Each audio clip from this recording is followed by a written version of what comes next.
বাড়ির সামনে থাকা গাছ কাটার প্রতিবাদ করার কারণে এক গৃহবধূকে হুমকি দেওয়ার অভিযোগ উঠল বিজেপি পরিচালিত গ্রাম পঞ্চায়েতের উপপ্রধানের বিরুদ্ধে। ঘটনাকে ঘিরে চাঞ্চল্য ছড়িয়েছে নদিয়ার ভীমপুর থানার অন্তর্গত সরবেরিয়া এলাকায়।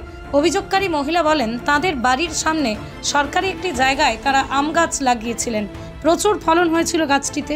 এলাকার উপপ্রধান বাপ্পাদিত্য বিশ্বাস সেখানে এসে কাউকে কিছু না বলে নিজের গায়ের জোর খাটিয়ে সেই আম গাছ কেটে দেয়। কোন পারমিশনে তিনি সরকারি জায়গায় থাকা গাছ কাটছেন জিজ্ঞাসা করতেই নাকি হুমকি দেন ওই উপপ্রধান। ওই মহিলাকে নাকি হাত পা বেঁধে থানায় ভরে দেওয়ার হুমকি দেওয়া হয় এবং তার অসুস্থ শ্বশুরমশাইকেও নাকি হুমকি দিয়েছেন বিজেপির ওই প্রধান।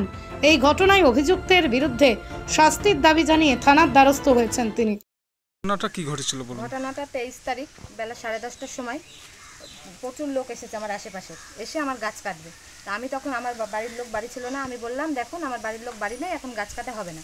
আমার কথা শুনলো না। তখন আমি উপপ্রধান বাপ্পাদিত্য বিশ্বাস তাকে বললাম যে আপনি যে গাছ কাটবেন, কোর্টের অর্ডার আছে, কোর্টের কাগজ ছাড়া আমি গাছ কাটতে দেবো না। উনি তখন আমাকে বললো যে আমি কোর্টের অর্ডার। তখন আমি দেখলাম যে উনি তো আমার কথা শুনবে না। আমি আমার নিজের মান সম্মানের খাতিরে আমি পিছিয়ে আসলাম।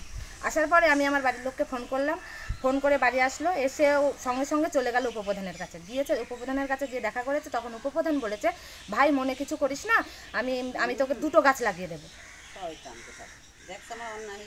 আমি তো 2টো গাছ লাগিয়ে দেবো, তুই মনে কিছু করিস না ভাই। আচ্ছা, এখন কি চাইছেন? এখন আমি প্রত্যেকের শাস্তি চাচ্ছি।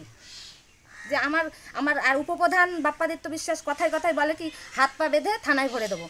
আর ও কি 5 ঘরের নিয়ে উপপ্রধান হয়েছে? শুধু ওই 5 যা করবে, তো যা কাজ করছে সব ওই 5 ঘরে।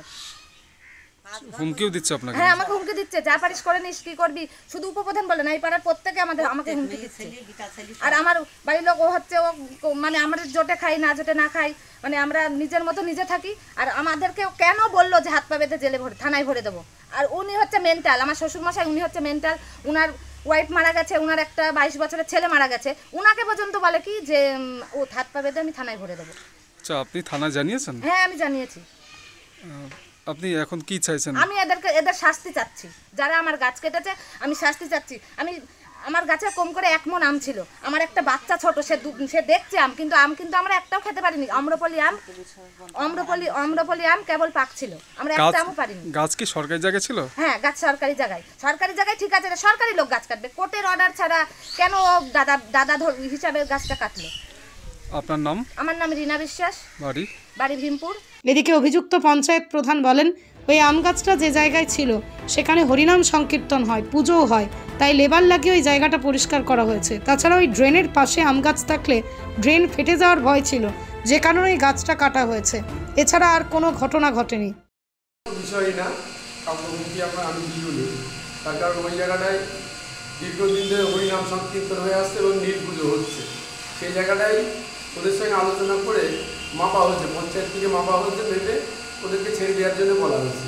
তো ওরা বলেছে যে পরিষ্কারটা করে নিতে, সেই মতো সবাই পরিষ্কার করেছে। পঞ্চায়েত থেকে লেবার নিয়ে পরিষ্কার করা হয়েছে, এই হচ্ছে বিষয়। আর যে আম গাছের কথা বলছে, ছোট্ট একটা আম গাছ, 4 বছর বয়স হবে। তো এটা পঞ্চায়েতের ড্রেনের পাশে হয়েছিল, ড্রেনটা ফাটিয়ে দেবে বলে মূলত ছেড়ে দিয়েছে। এই হচ্ছে বিষয়। আপনার নাম? আমার নাম বাপ্পাদিত্য বিশ্বাস। প্রধান? হ্যাঁ, গ্রাম পঞ্চায়েতের